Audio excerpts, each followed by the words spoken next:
Are you ready to get casual? Grab your favorite adult beverage or combustible plant and join us for our roundtable TTRPG discussion. Oh yeah, it's time for Casual Friday. And now, here are your hosts. What's up, everybody? Welcome to Casual Friday. I am hosting this, so buckle up. My name is Ryan Doyle, and sitting beside me virtually is Brad Wolf from Diarden. And hey, I'm GM Jim from Wizards and Wordslingers. We've got 3, 4, 5 shows worth of material today, so we're gonna keep it snappy. It's been a crazy week in the worlds of D&D and beyond. A lot of news this week. Whatever side of the planet you are on. We're gonna talk about a friend of the show cooked up an adventure show generator. I mean, it's more than an adventure. We're gonna dive into that. We're gonna get into some UA, the first UA, I believe, since the playtest material for the system itself dropped on us. We got some subclasses going back to Forgotten Realms. Oops, I mean, we never left. We got some giants. We got some celestials. We've got the announcement, the understanding now that the embargo is lifted, the news on everyone's lips. Orcs, drow, nope, they're just people in monster suits now, right? Or the opposite of that. I'm not sure. We'll get into it. More books on the way. And I don't know, boys, if we're gonna have time to get into the Dungeon Master's Guide Chapter 2. We'll see how things play out. It's gonna be tricky. First impressions on the chaotic news. It felt like everything popped today. What are you guys feeling? Yeah, well, I mean, I feel bad for Ryan because you had the agenda pretty well set, and then all of a sudden we got a bunch more news breaking over the last 2 days. I picked the wrong week to stop sniffing glue. Exactly. It's been a flood over the last few days. Quite a lot happened in the industry. And well, I guess one thing everyone's upset about, maybe, but like it seemed relatively mild. But first, let's talk about friend of the channel, friend of the show, our man Judd, just released on the Dungeon Masters Guild, Beneath the Black Spire. He calls it a system-neutral adventure seed. You guys got a chance to sink your teeth into this? There's some pretty good classic stuff there's our boy. What's up, Judd? I did. Yeah, that's our friend Judd from Short Rest Studios, who might have last seen him with some of us playing Call of Cthulhu. This is like, he calls it an adventure seed. It's kind of, you could also call it like a campaign framework, because it's basically some locations, some NPCs, some hooks, a little bit of lore, and then a bunch of tables, which we know Ryan loves tables. Oh, I love tables. It's in the name, baby. Yeah, he gives you a map. Maybe I should open with the map down below, but I'll give you the full. He's given you encounters on the way, and like entirely too many, so you can pick and choose or build your own. Encounters in the dungeon itself. You have the story. This tower has appeared magically, and if you do a little digging around town, you figure out that this wizard is acting a little squirrely, and now he disappeared. I don't know what's up with that. And a classic map, pretty jaquazed. But I see this more. This is more of like a cookbook than a meal. You got a lot of, you got a lot of ingredients in here as well. A lot of ways to customize it, including perhaps my favorite part. I mean, he's got treasures, he's got traps, everything you need, and more. But we've got, where is our, here we go. Grotesque hybrid beast randomization table. Maybe my favorite part. Sounds fun. Gross. Yeah, this seems like it would be great if you were maybe going to try a new system for the first time, or try a different system, running a different system, and you just wanted to have that campaign framework easily for you so you can focus on running the rules. But yeah, there's like the right amount of detail here. It doesn't give you too much. It's not an adventure. It doesn't tell you go here, then go here, then go here. It's more giving you the starters so that you can then let the campaign go wherever it wants, because it's going to anyway. So do less work up top.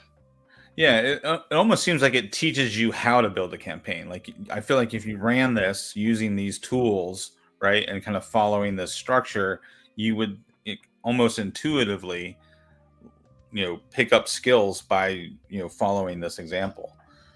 So then you could not only run this, but then apply these designs, and maybe even reuse the tables, right, to to build another campaign after this with a different dungeon at the center, right? Yeah. And Judd's not sponsoring this segment of the show or anything. He's just a friend of ours, and so we wanted to promote something that he's working on. Yeah, it's cool. Yeah, and it's definitely replayability is something that you don't hear much about in this space, but like this feels like the sort of thing like you could run this adventure 3 times and have 3 very different experiences, and that kind of holds true for some better adventures. But for something like this in particular, it seems almost designed to do that.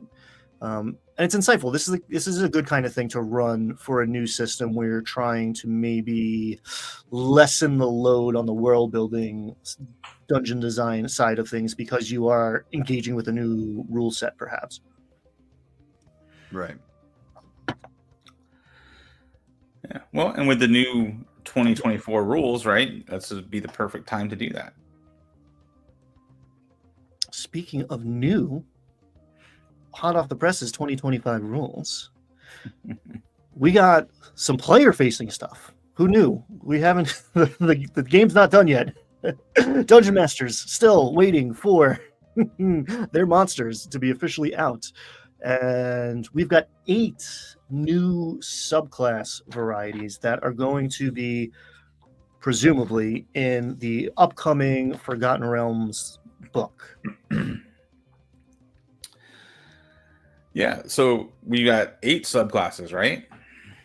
We got the College of Moon Bard. We got a Knowledge Domain Cleric. So obviously off the top, a lot of these are familiar.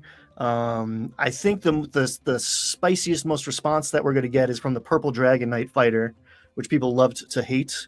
Oath of the Noble Genies Paladin, the Winterwalker Ranger, and the Scion of the Three Rogue.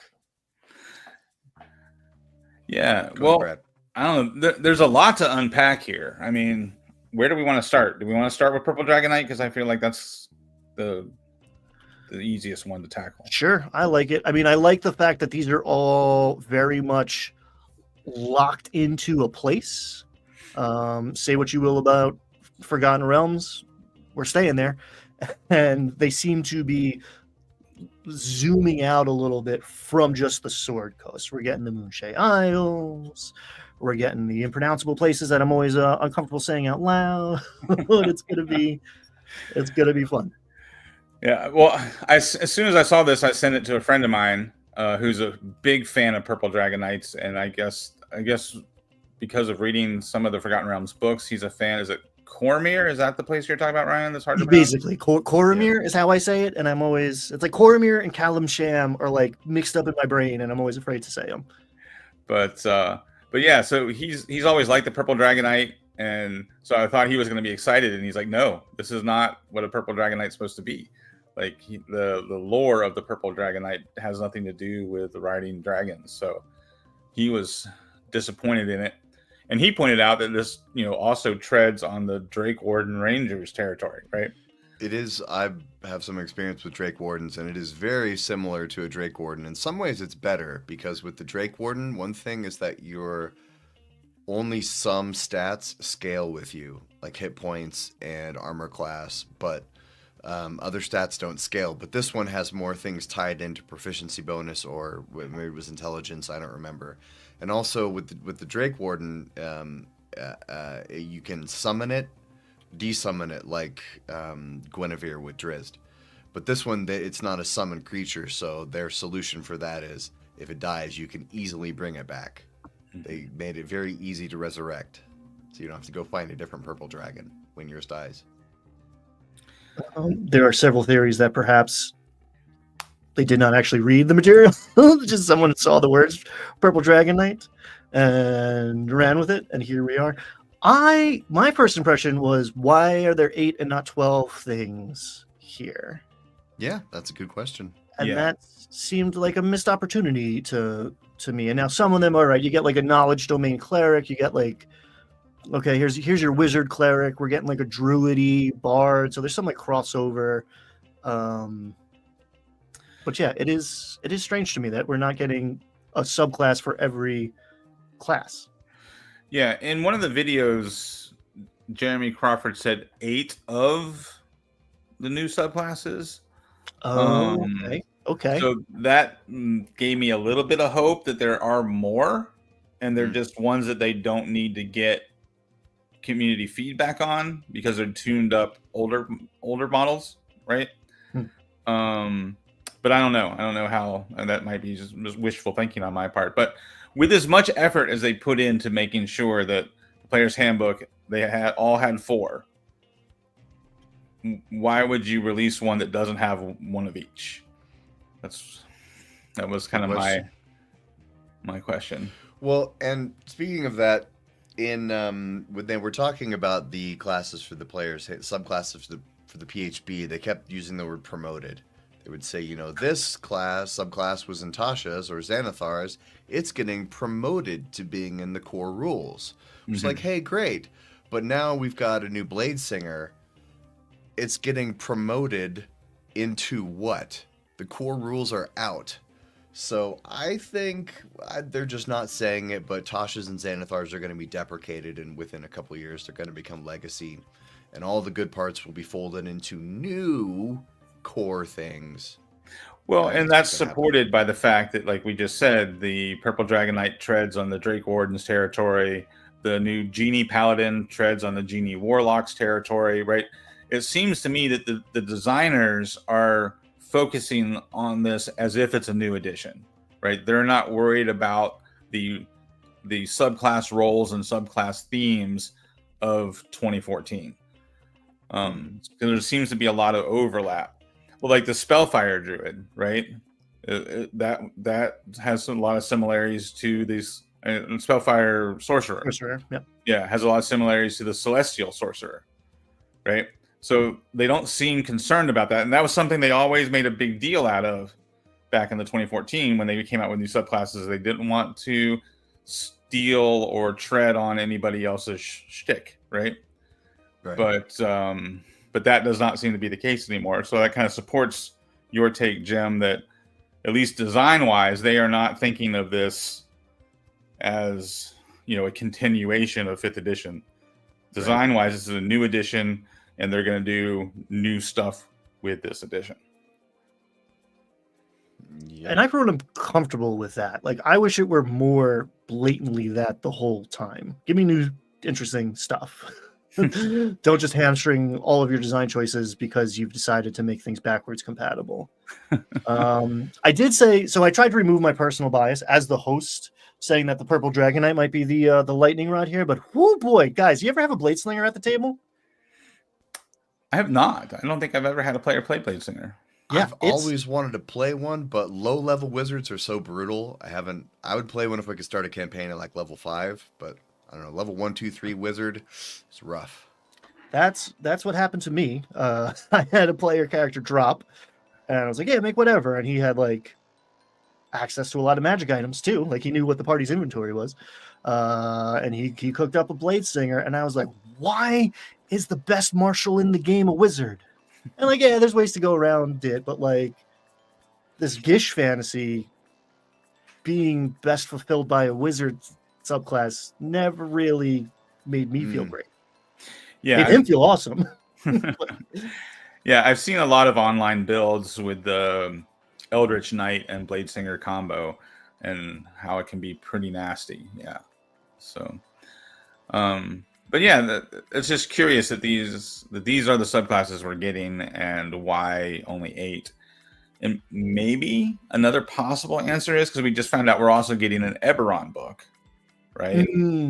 What if there's 4 subclasses in the Eberron book that's going to keep everything even at now 5 subclasses per class? Could be. Nacho also has a theory here that each subclass is tied to a different specific region in the realms. Yeah, it's interesting. But I feel like they could drill down because we don't have. Correct me if I'm wrong, but I don't believe we have a Sword Coast specific. No. So like they could come out with like a Neverwinter. What am I missing? A Neverwinter Wood Druid. Whatever else. Take your pick. But I'm always surprised how. I mean, we get the Dale lands in this Forgotten Realms thing, but like it seems like they never really capitalized as much as I would have expected them to on Baldur's Gate. I mean, we have a Baldur's Gate adventure path, but it does seem like there's a gap in the acknowledgement that you have a huge base of people who have played Baldur's Gate 3 who could plug right into 5.5. But I guess the Dead 3 Rogue is probably the one that would have the most connection to the Baldur's Gate of the ones they gave us, right? True, I kind of forgot about that guy already. Yeah. So, but yeah, What are we talking about next? Well, I mean, we can skip around if you so choose. We can talk about Eberron. I'll talk about Eberron all day. But as far as the order of operations, maybe we want to talk about giants. Player's choice. Oh, are we not talking about the subclasses anymore? Oh, we can. Who's hosting the show? Wait a minute. Hold on. I got it. What do you want? What do you want to talk about? Well, why don't we go through the doc? Sure. All right. Ba-ba-ba-bum. So There's a new Moonshade Isles, always fun. I like a that storytelling this. bard. Yeah, I like that it's a storytelling based bard, and gives you some additional things to do with your bardic inspiration. Mm-hmm. And also, it should have been. I'm going to make a primal florist now. I haven't really taken a look at the mechanics. Are the mechanics similar to the Spirit Bard? Because the Spirit Bard was also a storytelling bard. It's interesting. They're doing what I always think of as like stances in my mind of like game design. You were like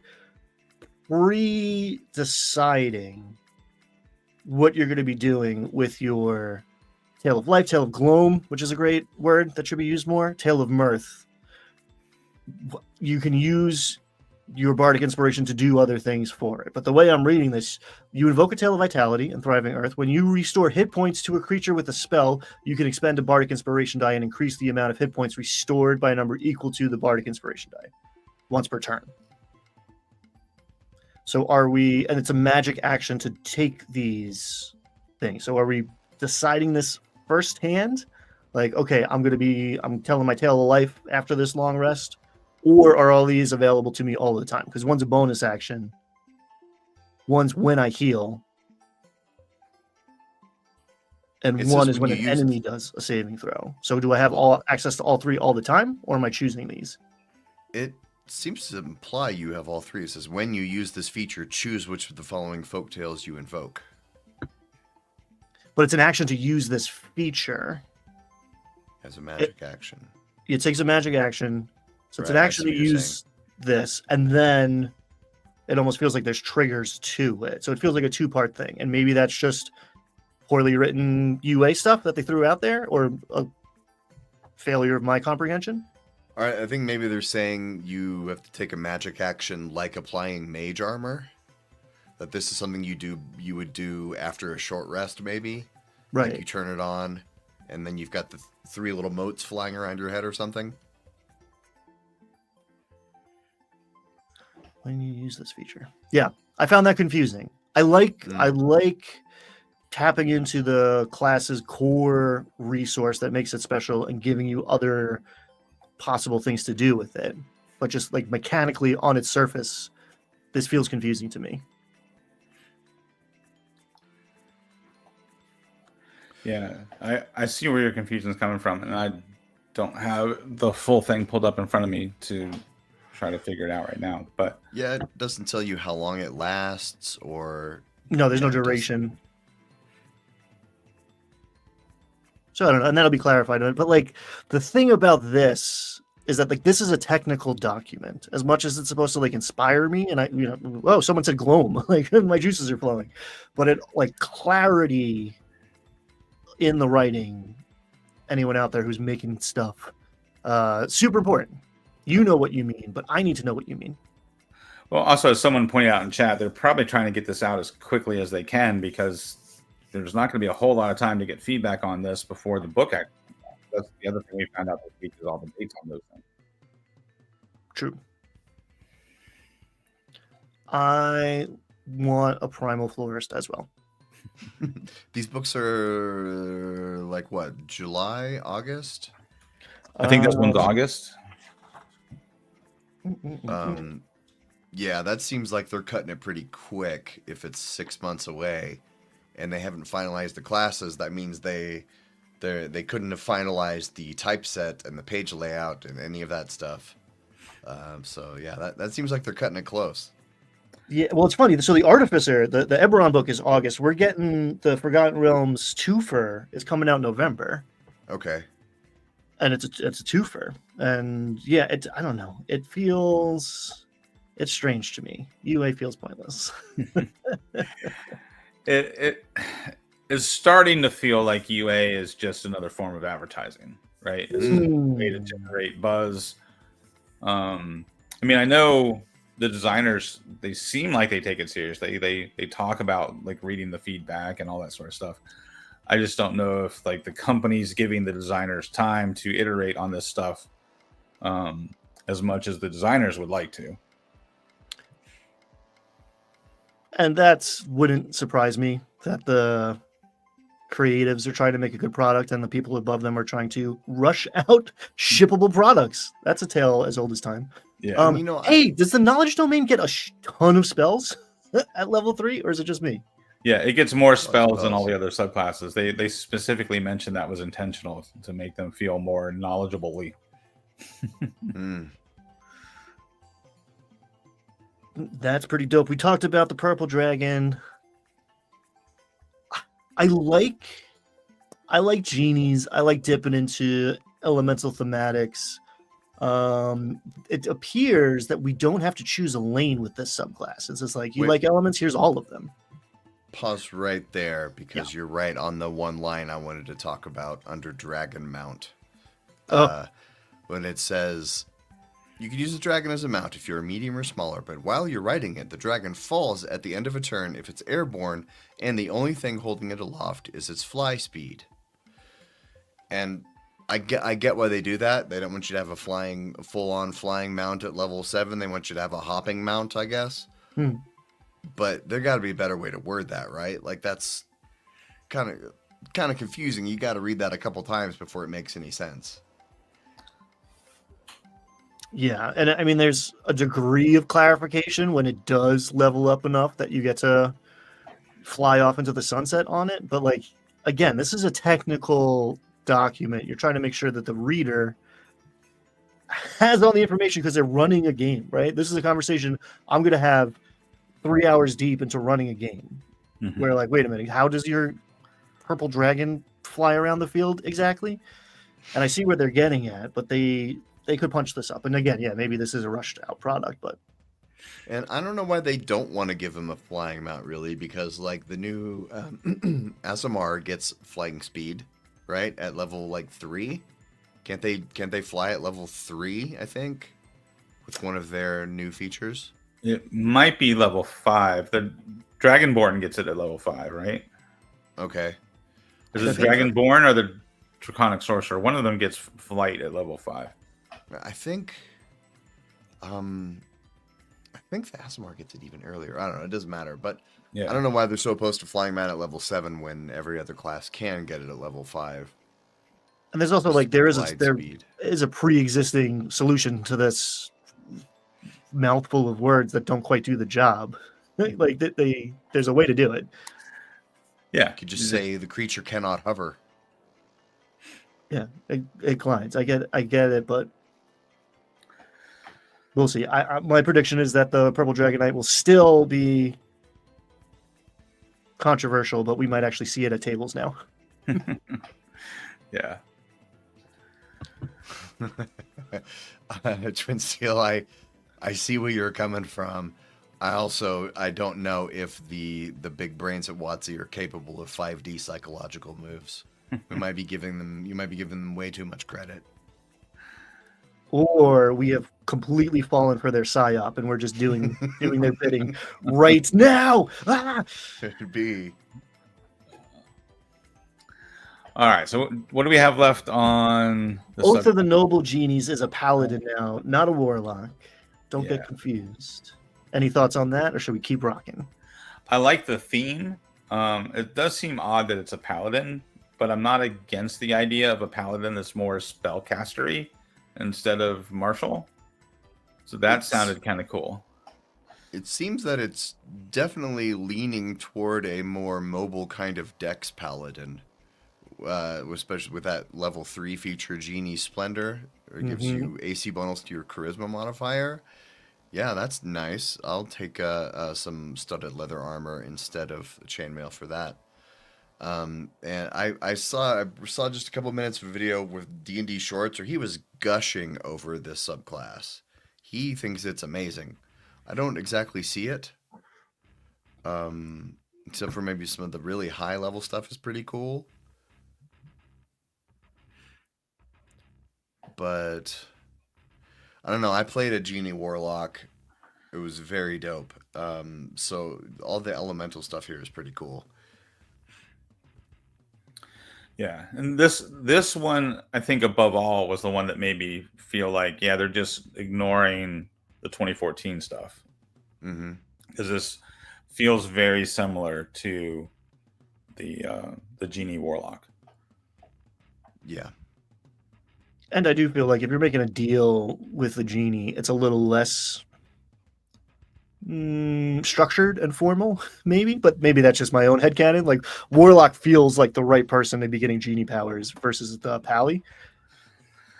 Yeah, so this is, I guess you're taking an oath to the genie versus, submitting to their patronage.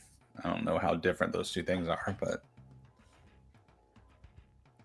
let's make it. I just got Robin Williams in my head being like, let's make a deal. I'll give you dope powers.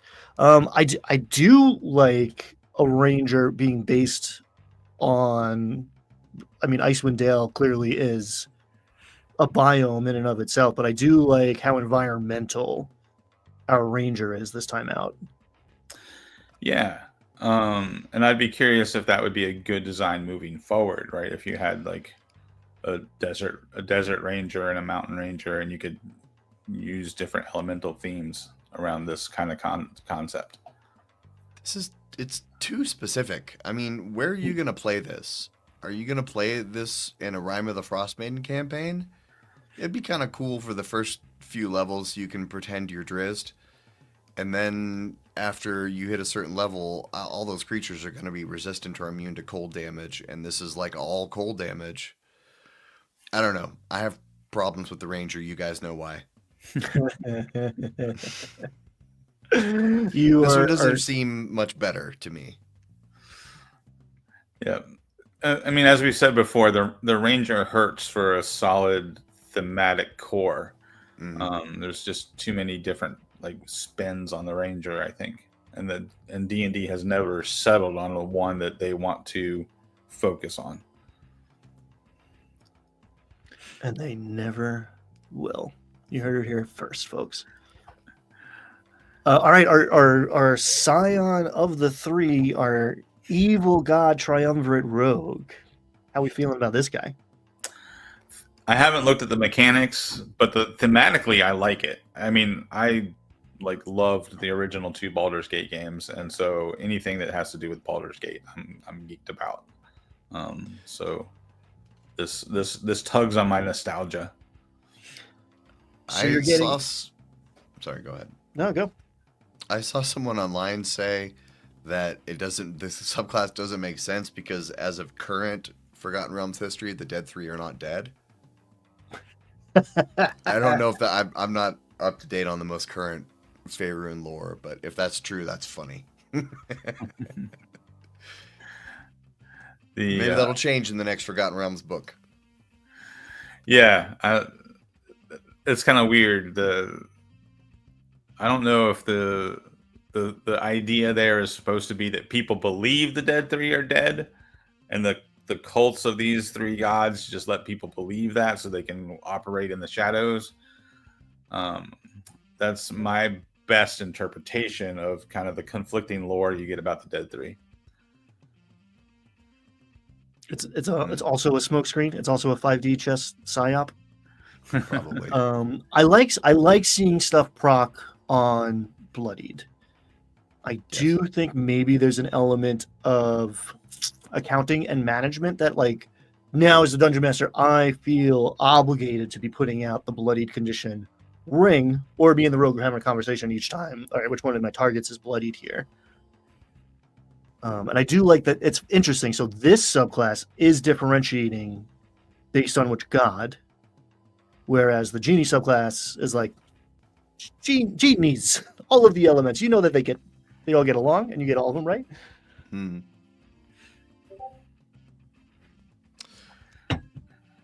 Next on the docket, we got our Spellfire Sorcerer. If you guys got nothing more to say on this gent, and yeah, it does have a more soul celestial vibe than I thought looking at the tin. Yeah, like, I mean, it dishes out radiant damage and it can heal, right? Like Mhm. so again, it treads on that territory of the celestial sorcerer. I do like this level 6 ability. You've always got counterspell prepare, doesn't count against your spells, and you get sorcery points back when it works. So you're like a counter magic sorcerer, which is kind of interesting. The rest of the subclass is kind of blah. It's just more damage. I like the nod to previous editions. That's kind of cool though. Again, that nostalgia bait. Yeah. I do love the image of like noping someone else's spell and being like, "This is mine now," and using it to do something else with. Like that's cool. Give me the monk deflecting attack, but a sorcerer every time. Yeah.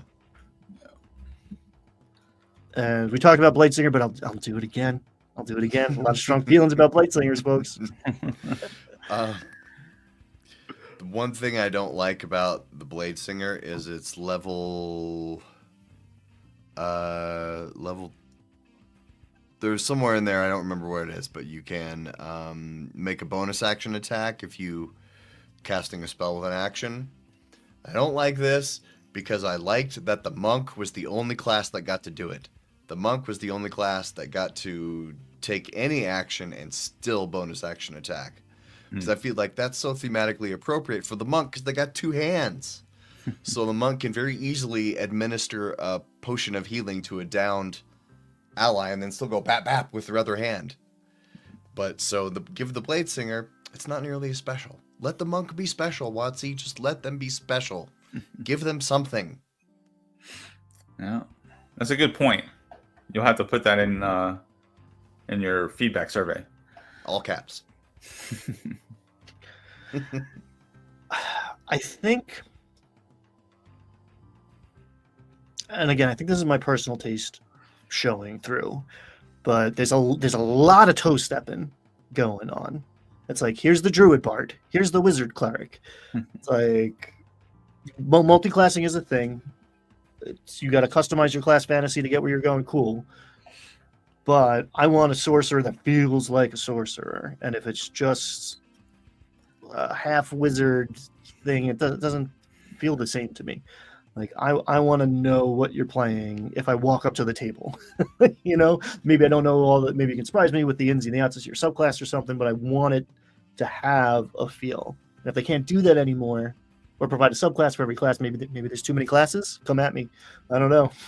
But they haven't failed completely. Like Sorceress Burst is a great new sorcerer only feature. You know, the ability to explode on the die. That's awesome. That's cool. I mean, I know that's not a brand new feature. That's been around in games forever. But what this new WotC mentality is, I see them going, people really like this exploding 6. Let's bring it to 6 new subclasses. So every class can have an exploding die. And maybe that's cool, but then the sorcerer feels less special. And you won't hear me say it often, folks, but this is why democracy fails. If you put every feature up to a vote to the players, guess what happens? It's power creep instantly. Yeah. Well, and I guess the advantage to these being in a Forgotten Realms specific book is that you don't have to use them, right? Like you could just tell your players, this isn't the Forgotten Realms, this is my campaign world, so we're not going to use those. So maybe if they are going to like tread on other classes' toes and that sort of thing, maybe it's best that it does happen in the Forgotten Realms source book.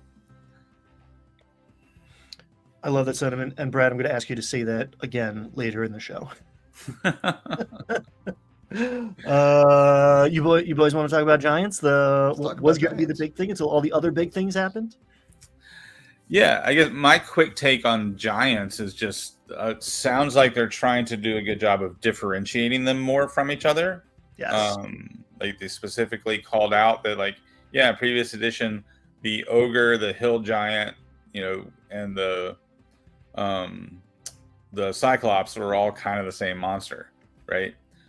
So they're trying to make more distinctions between those different monsters, and then also leaning more heavily into the elemental themes of the other giants. So if they deliver on that design, I think I'm going to like Giants more. Yeah. They brought up like the Giants, several Giants had ranged attacks. They said if the Giants were only attacking at range, they wouldn't hit anywhere close to their CR. So again, this theme of like looking at every attack and trying to make more actions balanced to each other. Also, I like that Stone Giants now come in colors other than just gray, which is including right there, which that seems... I just love when they said this. When I first saw that art, I saw this image of like a party walking through a gulch in a slot canyon, and knowing something isn't right, but then all of a sudden, these stone giants just kind of come out from the walls of the slot canyon to surround the party, and it just looks like pieces of the slot canyon moving toward them at first, and then they're surrounded. And that sounds like fun. I definitely am gonna run that. Yeah, that's cool. The somebody in one of the comments I saw on the WotC videos was talking about like, chalk, as being a part of stone and like the different colors that you could have of your giant, right? Which I thought was kind of cool. They also talked about Krull, which I'm always up for any mention of Krull. Krull's a movie I have not seen since I was 10 years old because I'm sure it's awful. But when I was 10, holy cow, I love that movie. So freaking cool when we were kids, yes. I'm not going to ruin that mystique. Can we talk about the troll? Oh, please, can we talk about the troll? Look at this troll. Guys, look at this troll. Yeah, the loathsome limb. Now, trolls, if their limbs get severed, they can survive on their own and regenerate to a full troll, which I absolutely love that. If I get a chance to run a troll, as soon as you hack off a limb, the limbs are going to try to flee. And I love the idea of narrating that, like, on its turn, the troll's left leg is going to move 30 feet away, and players are like, what? What's happening? This would be perfect for, like, a BBEG's general. You kill the general, that you didn't notice that its leg and its arm got away. And so next time, there are 2 generals that come back. That would be fun. Yeah, I'm totally going to have a group of adventurers show up at the tavern bragging about how they defeated a troll and cut up all its parts and buried them in some location. Or bring it up as a trophy. Yeah, and now the player characters figure out after the fact that that one troll actually just turned into 5 because of those adventurers. That's awesome. They like very specifically refused to say, but made it quite clear that hill giants throw poop now. Yes, they said they called it trash. They throw poisonous trash at you.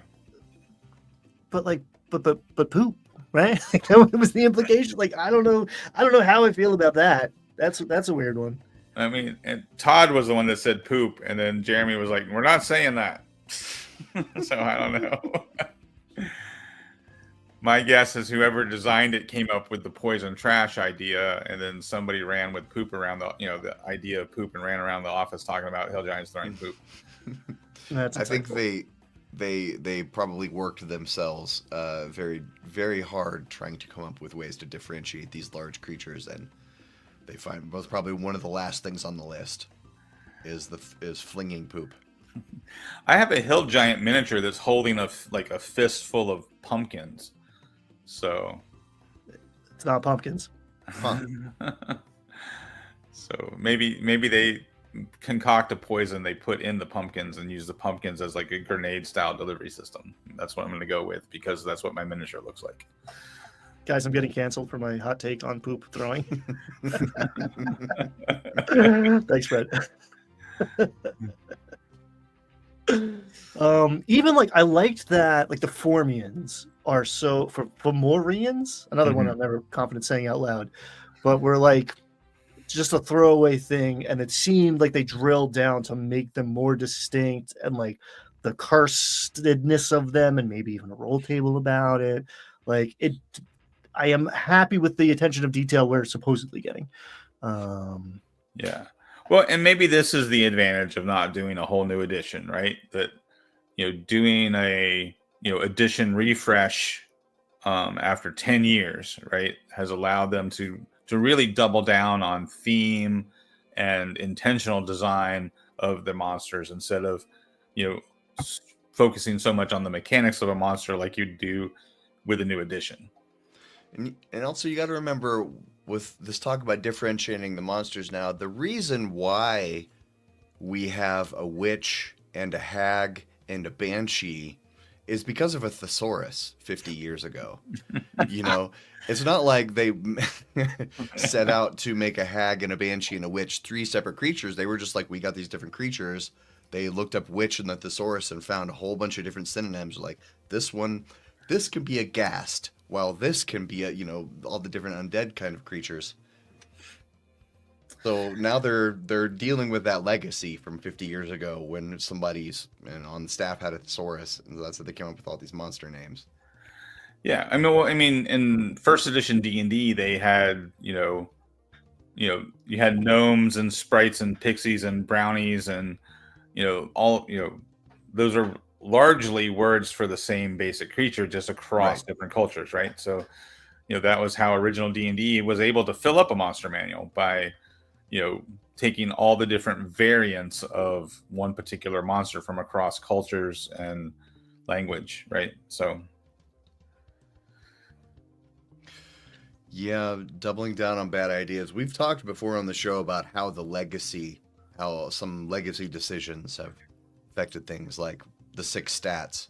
But I was in the UA, there was one thing, I think it was the knowledge domain cleric could use their wisdom stat number in place of something. And I was like, yes, I want to see more stuff like that.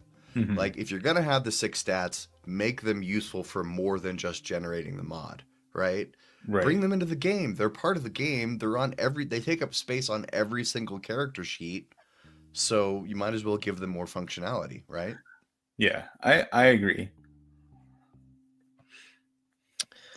Next on the docket, unless you guys want to say more about giants, I'm going to turn us over to the celestial side of things. We're going uptown to the higher level planes.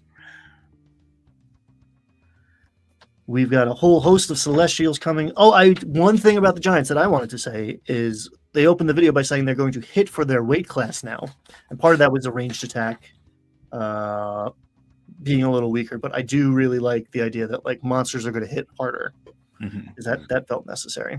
Well, we looked at like last week or week before last where we specifically compared the Cyclops from last edition to this edition, and there wasn't a significant difference. Yeah.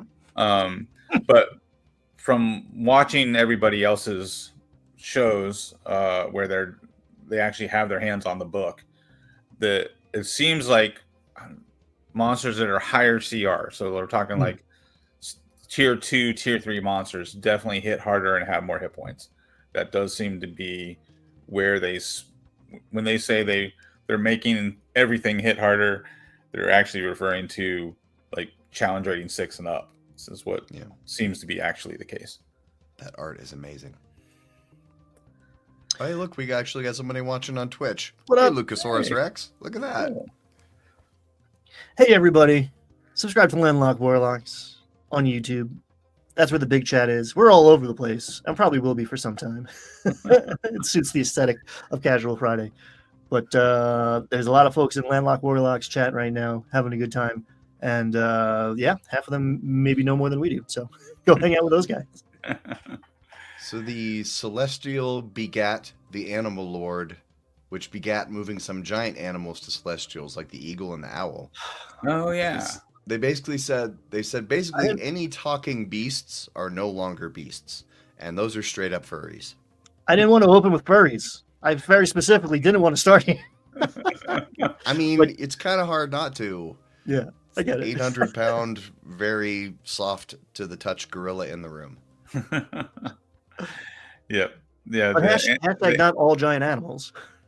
Yeah, and apparently they describe the animal lord as, you know, as it can be very animal-like, kind of like the art we're looking at right now, or they can be very humanoid with just minor animal features. So, you know, they clearly built this animal lord to cover a lot of ground, from, you know, the, you know, full-on furries to the, you know, anime cat girls and all that sort of stuff in between.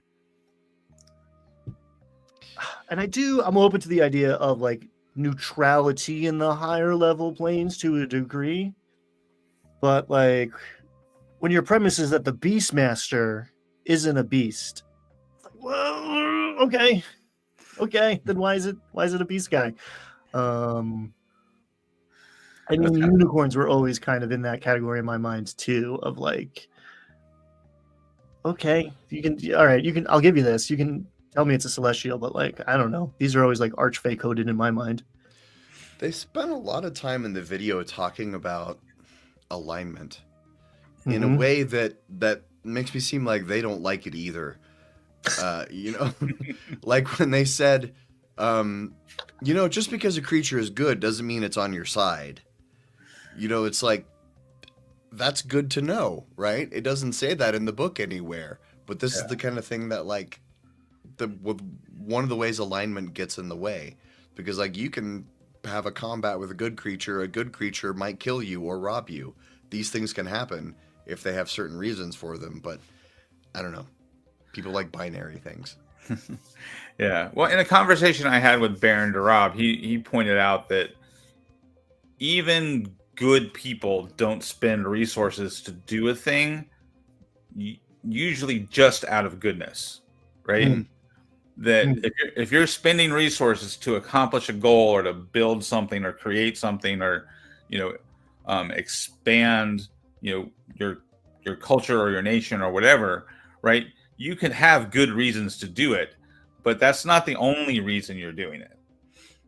And so you can have, you know, good-minded people who are at odds because they both want something to do with the same set of resources, and sharing them is not, you know, a viable option for their goal, right?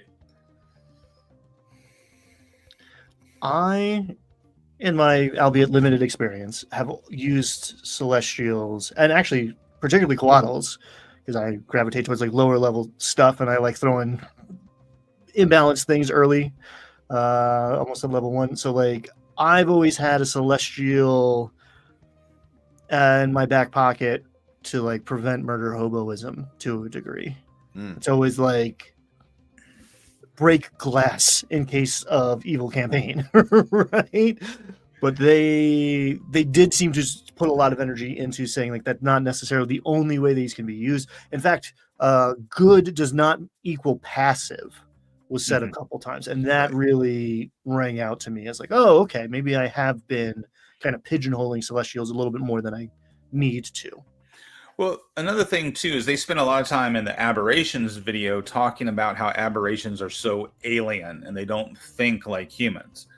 I think you could say the same for some Celestials as well, right? Like if you're a Celestial and your job is to enforce the cosmic order of the universe, right? You might have some much larger purposes outside of the material plane and may accidentally step on stuff in the material plane while you're trying to accomplish these much larger goals. The way one of us might step on some ants when we're trying to accomplish the goal of mowing the yard. Especially if those ants are like, building a tower, achieving powers that are incommensurate with their mortal status in like a remarkably short amount of time in most campaigns, right? Like, I can see a Planet Star being like, nope, I can't let you have a wish spell. That'll totally screw things up. Yeah. Oh, there was another thing they said in the video that basically made my jaw drop. They were talking about, they said there are lots and lots of monsters, but when they drop to 0 hit points, they do not die. Something else happens. And they said that before, this has mostly been in the lore section of several stat blocks. Like it'll talk about a lich being reborn or a vampire regenerating in the lore. And they said they didn't realize that lots of people were missing this. And the funny part is that they said that they learned this from watching actual plays. And I was like, really? You had to watch other people play the game? Like you couldn't have, I don't know, detected this in playtesting or in writing the book? Like, stuff done on the lore. I guess they just didn't realize that people weren't reading the lore. Mm-hmm.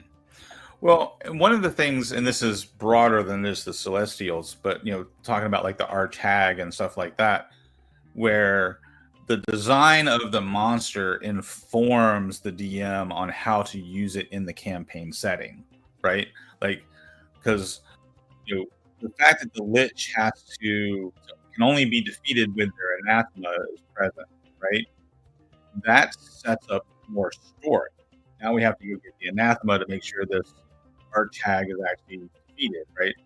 So knowing more about the Celestials, that they also are not going to just die because you drop them to 0 hit points. And if we're going back to that idea that some of these Celestials could have, a much bigger purpose and a much larger agenda than what your little mortal minds can understand, right? You might run into one of these and defeat an angel, but you've actually interrupted the message that's supposed to go from one powerful celestial to another, and that has thrown off their scheme or their plan, and now you're on that celestial's radar. Especially when you factor in like time scales of these like immortal creatures who have like a plan that is like millennial long, and in 3 months you started reclaiming all these temples or altering these sacred sites. And they're like, wait, hold on, no, get out of here, you little insect. Yeah, so I think that's one of the things I do appreciate about the new monster manual is they are helping DMs connect the dots on those things, right? Thinking about how these Arch Hags and Celestials and Liches and how they are can be interwoven into the lore of your world, and that actually creates more quest hooks and plot lines because there's a lot more going on with this singular monster than just being a bag of hit points at the bottom of a dungeon. Yep. And there's definitely something about it if it's not in the stat block, right? If any of the information that exists outside of this square, it doesn't feel as official or pertinent or honestly accessible to a lot of people, because a lot of people are looking up the stat block on D&D Beyond. They're not getting the flavor text, or if they are, it's in a very different space and format, so it's very easy to go over that. So I do think it's important for it to be actually in the stat block itself. Yeah, and I think I was about to say the same thing, that using D&D Beyond doesn't encourage you to read the lore. Like when I relied on my book, I paid attention to the lore and those extra little box text with added features and different spell casting abilities. Then when you're on D&D Beyond, you're far less likely to pay attention to those things. Sphinx is pretty though. I like the Sphinx as being celestial. That's one move. I forgot. I think it was Twin Seal was talking about how like last week I was harping on about how you could have multiple, like a Beastmaster could be a beast celestial, but obviously they're not going that way. Naga is also, that's something that I always like to to bring out. There's always some temple somewhere in a swamp somewhere where if you go deep enough, these guys are pouring out.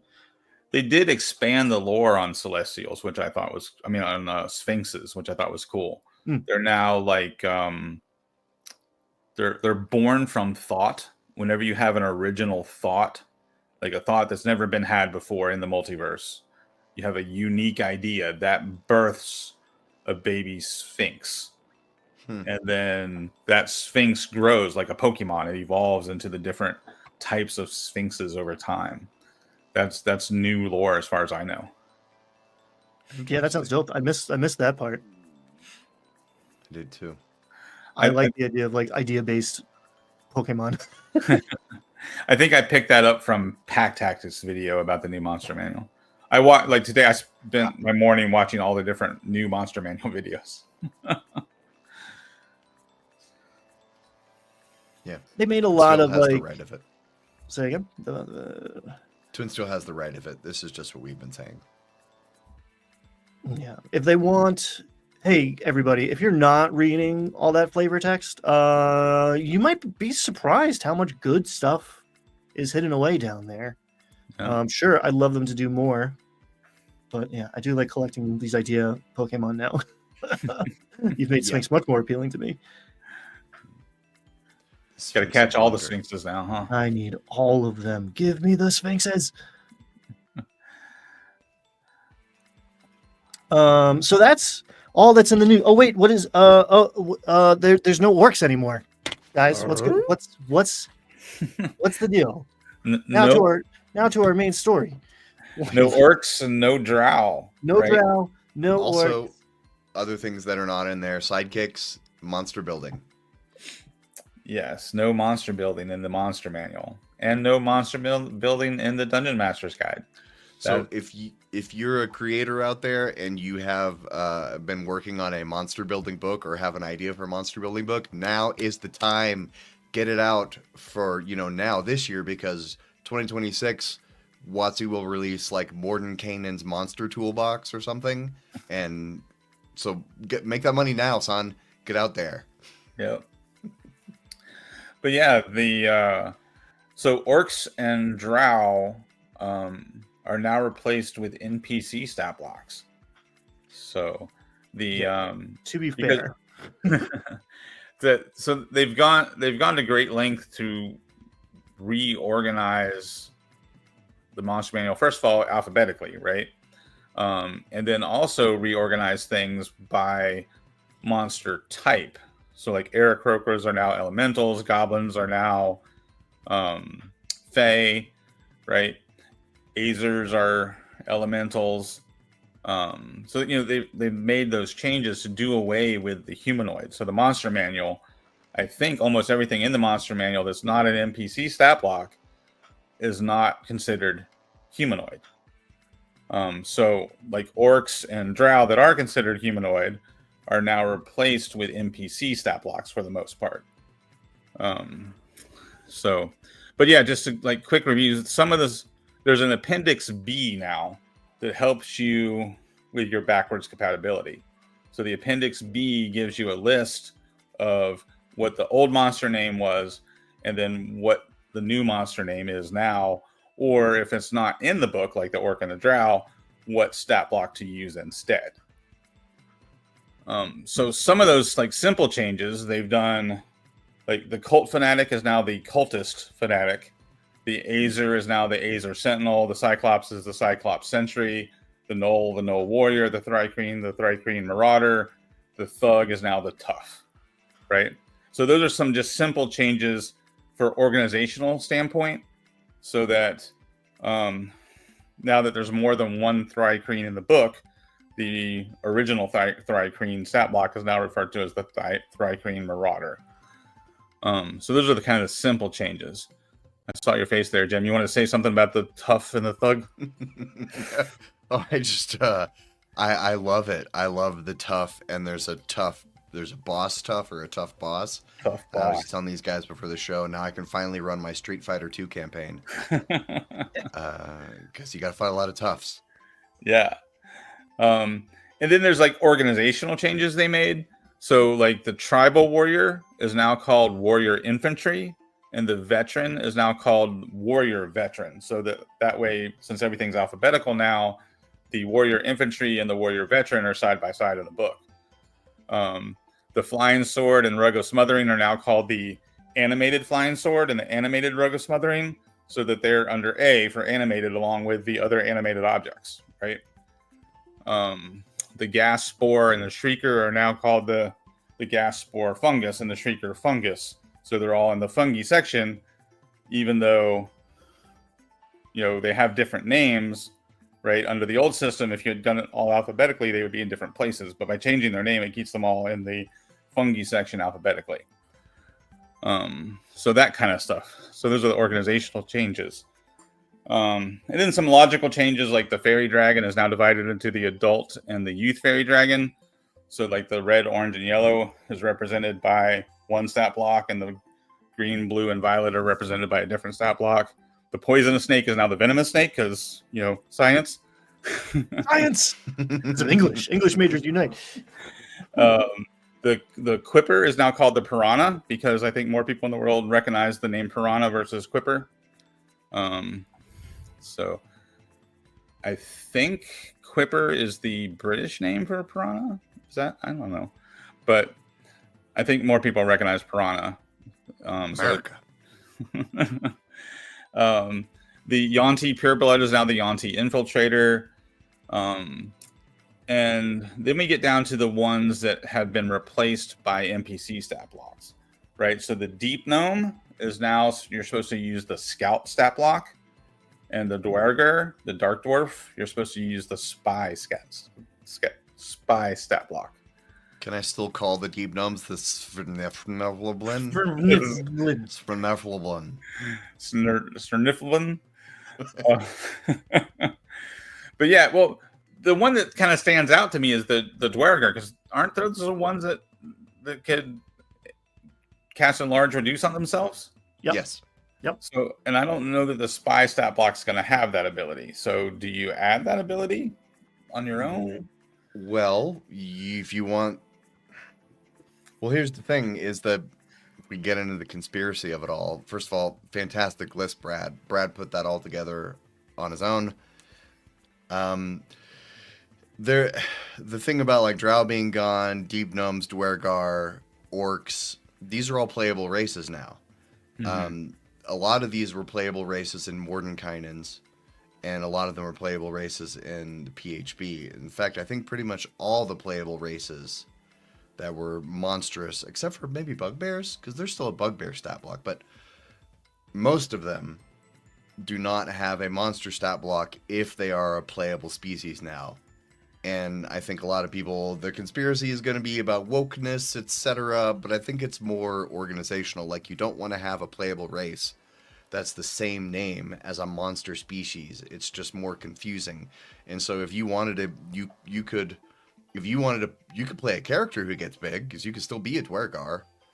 But it is a little trickier from the NPC side. Yeah, and I wonder, like, how long did this conversation last? Like, when did they start this conversation? Did they back when they were working on the player's handbook? At the early stages where they decided, well, we're not going to do half elf and half orc anymore, so we're going to put the orc in the player's handbook. Is that what's kind of cascaded through the discussion until we got to this point? But yeah, so kind of just to complete the thought on speaking of orcs and drow, right? So orcs, they're saying instead of the orc Eye of Grumsh, the orc war chief, and the orog, you're going to use the tough, the cultist fanatic, the tough boss, and the berserker for those. So the biggest change for me there is the berserker stat block is more of a barbarian style stat block, where the orog was more of a tank, right? The orog was wearing plate mail and heavy armor. So those have different feels to them. So that kind of changes how that monster is played if you're now replacing the orog with berserker.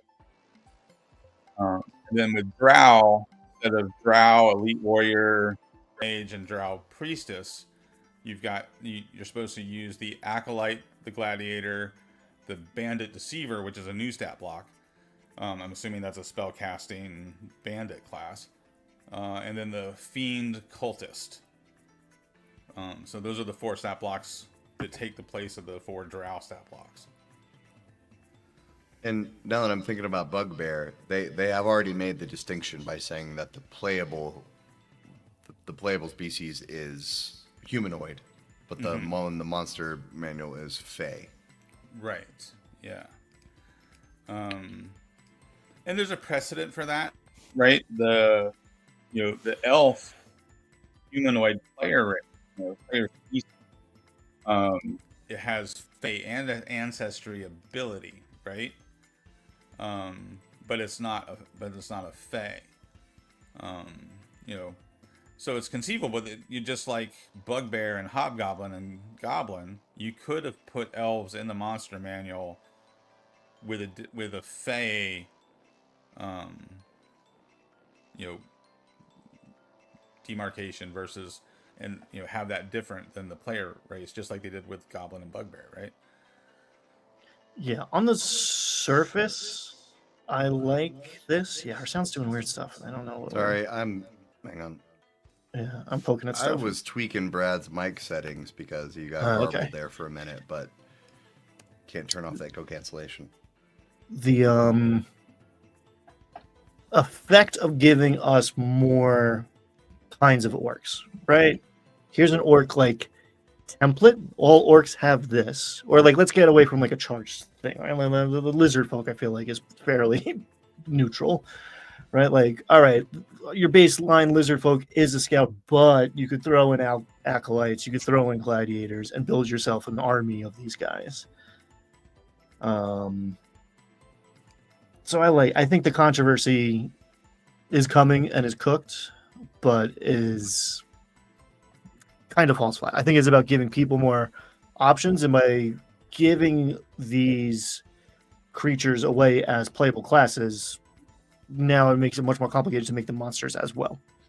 Right. And now, if there's no difference between an orc and a human, as far as like the game mechanics go, then like, okay, we have to treat these things differently. Makes sense. Right. Or it creates more work for the dungeon master to go to the player's handbook and like look up the orc's adrenaline rush and the orc's relentless endurance ability and apply those to those NPC stat blocks when they're running orcs, right? Or I guess over time you eventually memorize those, but that's just more work on the dungeon master. I wonder if D&D Beyond will have a way for you to choose the thug stat block and also choose the species. That's interesting. And to show you both on the same page, because why couldn't they do that on D&D Beyond? Yeah, that would like improve functionality on D&D Beyond. And if they were smart, they would probably do that to drive traffic to D&D Beyond, right? Because you would be able to do things there that you can't do with your book without flipping pages. Right. And that's a known strategy, let's say, that has been tested before, of just like adding complexity to the point where you do need a digital tool set to do all of this stuff. But I will say in 2014 5e, your orcs didn't have endurance the same way that the player character did. So like a PC had relentless endurance and an orc didn't. It's like, oh, I guess maybe that came from the human side of the half orc. I don't know. So like, yeah, there's always more work on the dungeon master. And hey, everyone who's mad that orcs are not necessarily evil all the time, it's your world. You want to sell your players, they can't roll up an orc character, as Brad was saying earlier. Cool. That was always allowed. That was always allowed, folks. Yep. In your world, if you want to make all toughs Dwergars or make all toughs orcs, you could do that. Nobody can stop you from doing that. Yeah, like if you have lore in your world around half orcs, for example, right? You could say that the player handbook version of the orc is the half orc in your world, and then make up your own monster stat block for the orcs who are not half orcs in your world, right? So again, you can make this game however you want to run it. Like that's actually the fun part of this game, is being able to design your world and run your world the way you want to at your table. Just because WotC does it this way doesn't mean you have to. Yeah, and Mr. Welch, you're saying about half orcs being gone. The thing is, WotC just never had a good species mixing mechanic. Like DC20 has one, because DC20, when you pick your species, you get certain abilities and they cost certain points, so you can blend together and then pick different things. There's a system, but D&D's always been like, this is your species, so it has innate things that are only innate, only ever innate, and so yeah, so mixing them causes problems, because it's not like some species might have 3 abilities, some might have 2, some might have 4, and they're not weighted with each other. So if you mix and match, you can't just pick and choose like you can in DC20. And Daggerheart also has that. Daggerheart lets you, because like each species has a specific number of abilities that are all weighted the same and balanced, so you can mix them. Yeah, well, and Ryan, you've played Pathfinder 2 far more than I have. Doesn't Pathfinder 2 have some functionality like that too? Like don't they have like species feats in Pathfinder 2? That's kind of how multi-classing works more than, and maybe in like expansions, right? I was playing like the core right before the revision, and they put a lot of work into Pathfinder in the last year or so. Right. But that's kind of, there's a lot rides on feet in Pathfinder, and there are species abilities that are proccing. You're picking one species feat at certain levels versus your class and subclass. So yes, that is a thing, and that is an elegant way to maybe incorporate having different species kick in. I think a lot of it is that half orc was kind of the stand-in for an orc-based PC. The way a Genasi, right? Like I can't play an earth elemental, but I can play a Genasi. Like I can't play an orc, but I can play a half orc. And that was like maybe an inelegant solution that didn't survive the test of time. So now you can kind of, in my mind, you can just very easily do it the other way, right? Like drow or elves that happen to go underground and make a deal with Lolth. Cool. All right. So now they got all this weird spider energy wrapped up around them. Orcs are orcs, but a certain subset of orcs went off with Grumsh, and now they are fundamentally different. Mm-hmm. And there you go. No one has to clutch their pearls. Yeah, I think you could have done orcs as a monstrosity, right? That they are they are so aligned with Grumsh that they are no longer humanoid. I think that would have been a way to just make orcs, monstrosities, the ones that worship Grumsh, right? Because we've actually seen in published products, we've seen orcs that don't worship Grumsh, right? In Dragon of Icefire Peak, we've seen orcs that worshipped was it Talos, the storm god? Yeah. Mm-hmm. So, and I've done that for years with goblins, because I'm not a big fan of Maglubliet, whatever that god is that the goblins are supposed to worship. Yeah. I've made my goblinoids worship different deities throughout the years. Like one I had, they were cults that worshipped Demogorgon, right? The two-headed demon.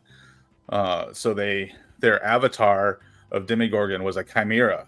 So the goblins were referred to as like the goat tribe, the hobgoblins were the dragon tribe, and the bugbears were the lion tribe. So there's an interesting idea for a 5e book. How the influence of various deities would affect monstrous species. Mm-hmm. If how would orcs who lived under the effect of Grumsh be different if they worship Maglubia? How different kinds of deities can influence the climatology of monsters and creatures in a certain area.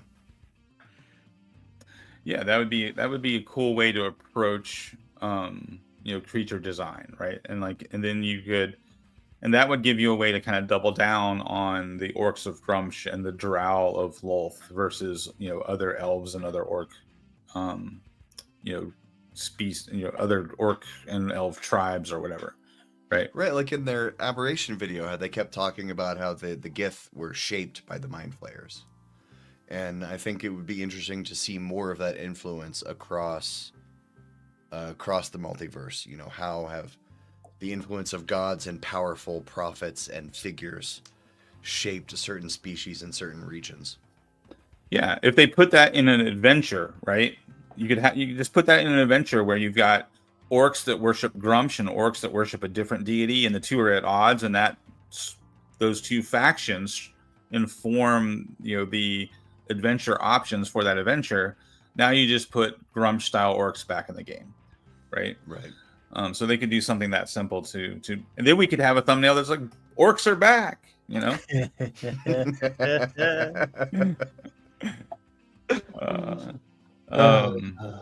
But I was going to point out one more thing when we're talking about the monster types and how they're replacing monster stat blocks with NPC stat blocks. One thing that's kind of the exception to the rule is lizard folk. So lizard folk, they have the lizard folk geomancer replaces the old lizard folk shaman, and the lizard folk shaman is the new name for lizard folk sovereign is the new name for the lizard folk king. Right, so lizard folk shaman becomes lizard folk geomancer, lizard folk king becomes lizard folk sovereign. But then your standard run-of-the-mill lizard folk just uses a scout stat block. So that's so that's where they change some of the design there. I am, yes, exactly. I am pro modularity and adaptability, but I am anti laziness.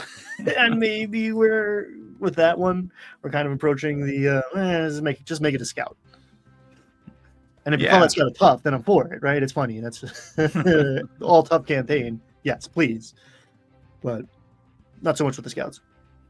Yeah, so it's like, is that one? Like, why did they do it that way? Is my question, right? Why couldn't you use one of the? Because there's multiple cultists now. Why couldn't they have replaced the lizard folk shaman with one of the cultist stat blocks, right? I don't know why lizard folk is kind of the exception to the rule here, where they're humanoids and they get their own dedicated stat block, except for one of them, which now uses the NPC stat block. So it's just. That just stands out and kind of confuses the matter a little bit. It's got to be part of that 5D chess that's just above our heads. Moves on moves on moves.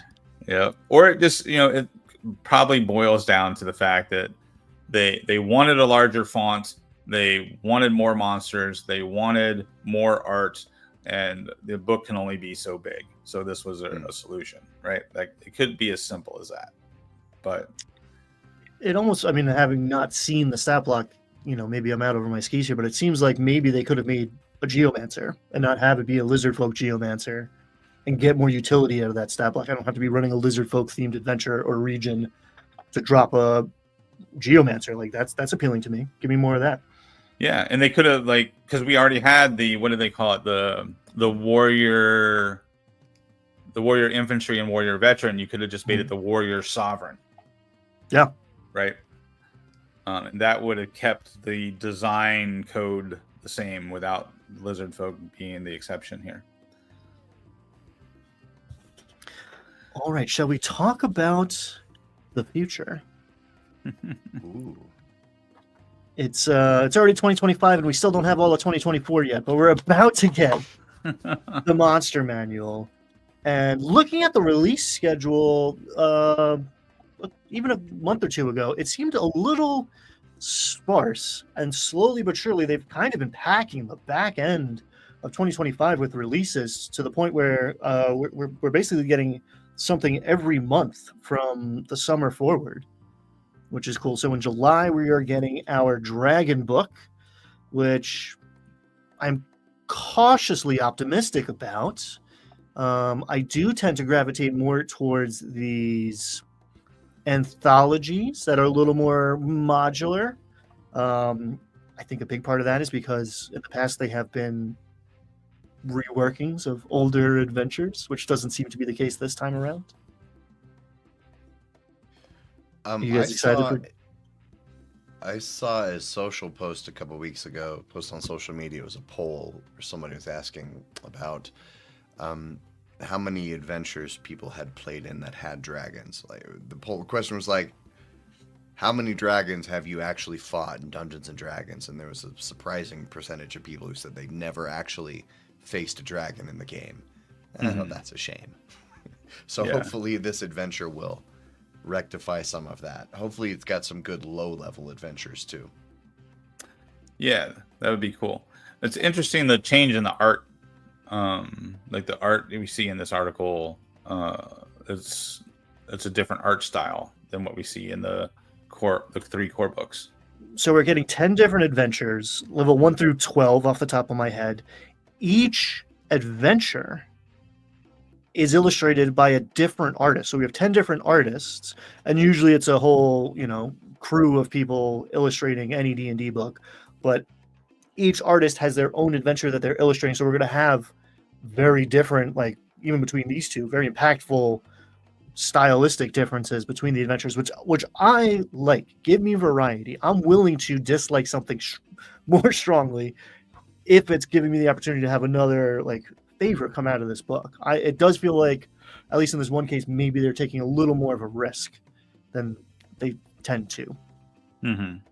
Yeah. So, the question then becomes, if you're being cynical, the question becomes, is this a conscious design choice to give artists more freedom? Or, is this, them being lazy and not wanting to try to bring all these different, pieces of art back into their, design style, right? That is interesting, and I'm always the first to be cynical of a corporate decision-making process. Yeah, I mean, maybe, but it's at least the hype is that they've kind of taken off the guardrails of this like style suite that they impose upon the artist, right? So there's a bunch of different artists in the monster manual, but the art all has a similar approach to it, right? Like maybe it's fantastical realism to a degree, whereas this, it does seem they've opened things up to be more stylized in the little that we've seen so far in this book, which we're getting our hands on in July. Yep. Monster manual art is all very Jeff Easley. Mm-hmm. Yeah. Very much inspired by his work, for sure. Yeah. And that's not a bad choice. I mean, Jeff Easley did awesome work in the original, edition of D&D. I guess was Jeff Moore's second edition. I think he did both, but yeah. And there's a strong argument to be made that, like, I want to look at a piece of art and be like, oh, this is Dungeons and Dragons, right? You want to recognize it. You want an identity to the brand, the culture, however you want to frame it. But yeah, I do like them occasionally taking chances. Yeah. We ready to go on to our next book? Eberron is coming again. A lot of folks were upset that the Artificer was not in the core rules. I honestly think that was a misguided hope in general. But we are getting it this summer. I had forgot that they put out Artificer playtest like 3 months ago. I forgot about that. Yeah. It's understandable. There's been a barrage of things coming. Yeah. There's so much stuff coming out. But yeah, and I assume they're able to get this book out on top of all the other books that they're doing because his name's Keith, right? Keith Baker? Yeah. I know he does a lot of the work on the Eberron products because it's his, right? I mean, it's his baby. Yeah. Technically, WotC owns it, but they've done a good job of respecting the fact that Keith created this, and every time they put out an Eberron book, Keith works on it. So, well, that's funny because like a year and a half ago or 2 years ago, he said he was done with Eberron and was moving on because it wasn't making any money on the DMs Guild. I wonder if that was a little NDA behind the scenes deal here that they were like, hey, we want to put out an Eberron book. Stop undercutting our profits by putting out more DMs Guild stuff. We want something official. So he had to stop it for a while, turn off the spigot while he worked on an official book. Yeah, there might have been a negotiation there. And hopefully for Keith that, it worked out for him to make more money off of his property. that would be my hope, that the creators of this stuff get, a generous portion, right? When WotC relies on them so heavily for a specific product line. Yeah. And just like point of order, DM's Guild is still profiting WotC. As a DM's Guild creator, like they do have their hand in that. And I believe he's not the sole creator here. He is like consulting in on this. It's not him by himself. One thing that really stuck out to me in the conversation about this, and I don't really understand what it means, and this rang my cynical bells. Crawford Crawdaddy said that this is going to be a different format and price. So are we getting an Eberron zine, a cheaper softcover book here? Is it going to have fewer pages but cost more? Is the leading theory?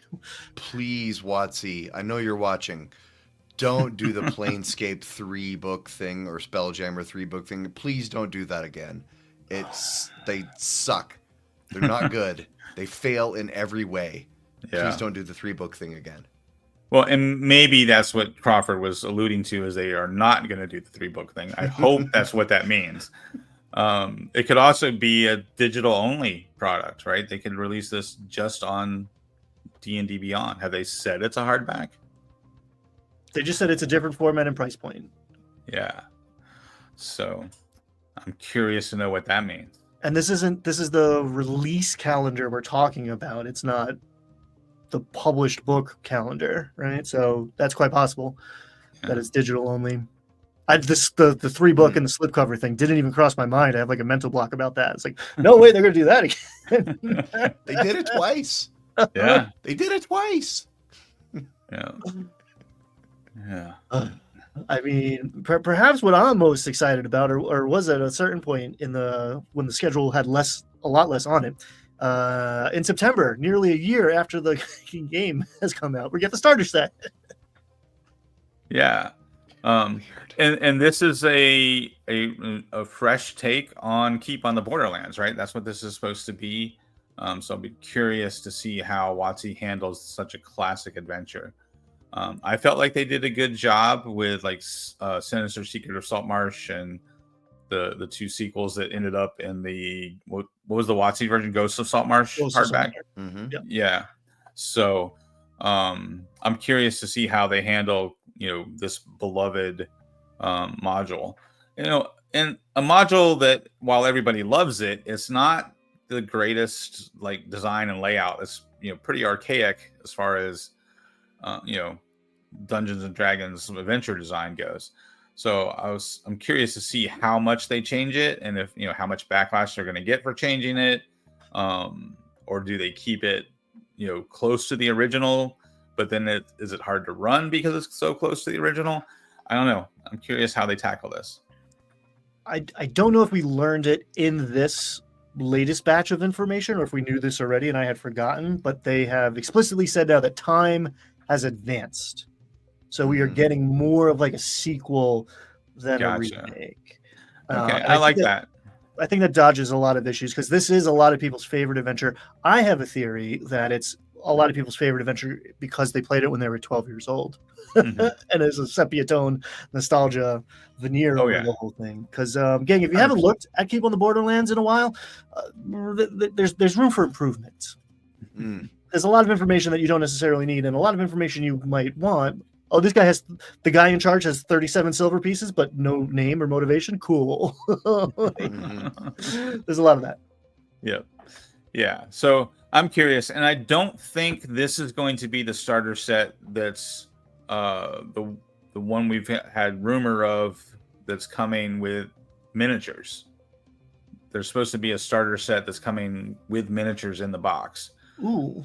But that one is being produced by the third party, where this one I think is WotC specific. So there is more than one starter box in the works, but this is the WotC specific one. I don't think this is going to have the miniatures in.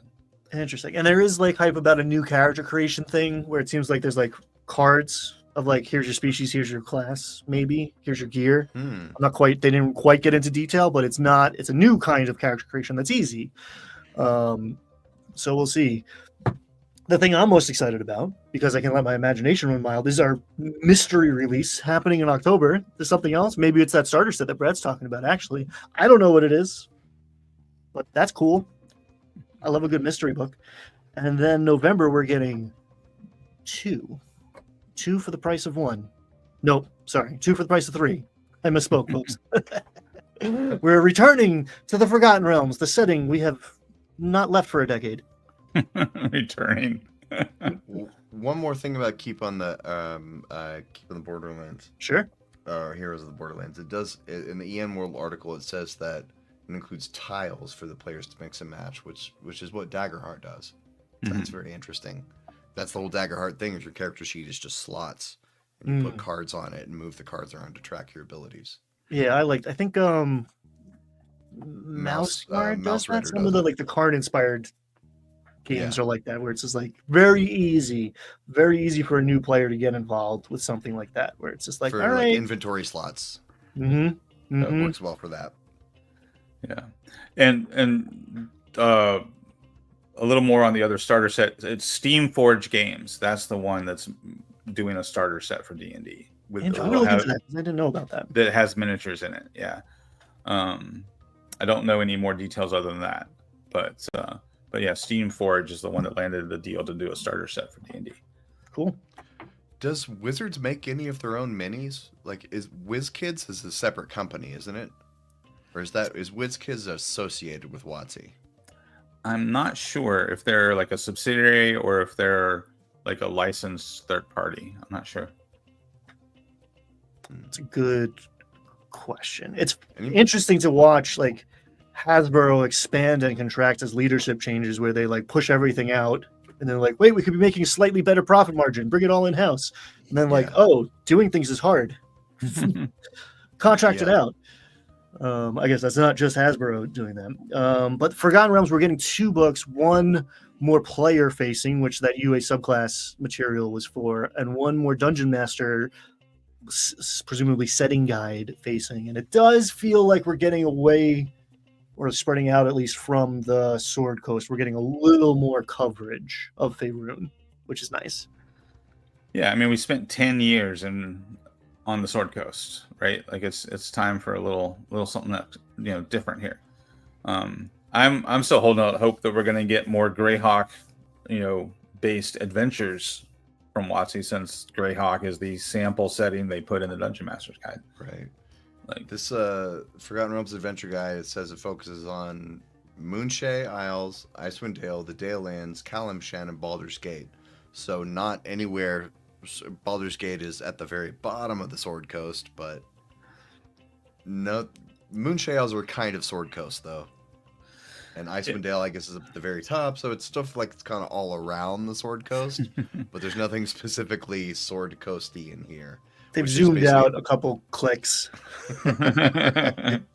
Enhance. Good enough. Yep. I like the Forgotten Realms. I know it's been super popular to crap on them forever, but I like him. I like Faerun. Well, it doesn't bother me at all as a default setting. Yeah, and one thing I will say that is from a game design standpoint that is useful about the Sword Coast is it's a collection of city-states.